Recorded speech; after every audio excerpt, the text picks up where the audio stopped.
So, magandang araw mga boss. May nire-repair kami ngayong sidecar dito. Hindi namin alam kung saan gawa to eh. Sa Limbaw siya. At saka, tingnan nyo yung ilalim niya. 10 mm yata yan. Yung ginamit ng pangilalim. Oh. Tapos, itong bareta niya sa gitna na magdadala ng sidecar ay 20 lang yata to kung 16. 20. O, 20. Tapos ito yung sa amin kasi 25 lahat yan. Tsaka wala kaming ganyan na pangilalim na ganyang kaliliit. No. Tapos ito tubo yung ginawa. Pinaka-frame ng chassis niya.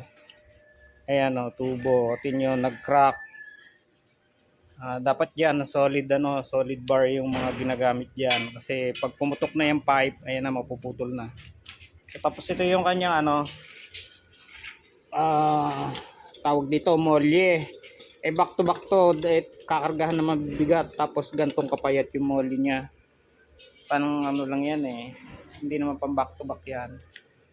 O yan mga idol, sinishare ko lang sa inyo. Ito ay sa Limbaw ang pagkaka-align. Tapos eto, ewan ko purpose dito, lagayan yata to ng reserbang gulong. Reserbang gulong diyan kaya binutata.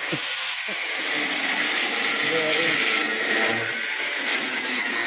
Kumpara nyo yan sa gawa namin, no?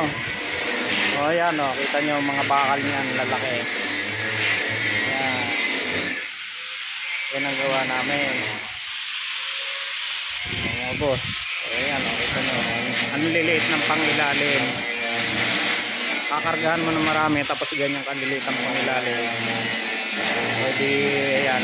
Tapos yan nga, wala sa alignment. Sa Limbaw siya. So yun lang mga lord, sinare ko lang sa inyo yung kaibahan ng aming gawa sa gawa ng iba. Kaya wag na kayong magtaka kung bakit ang presyo namin ay medyo angat sa iba, kasi angat din sa iba yung gawa namin eh.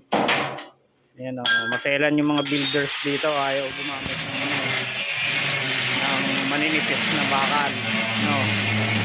Kasi nakasalalay nga naman dyan yung yung mga pasahero, yung kaligtasan ng pasahero, kaya dapat matibay talaga.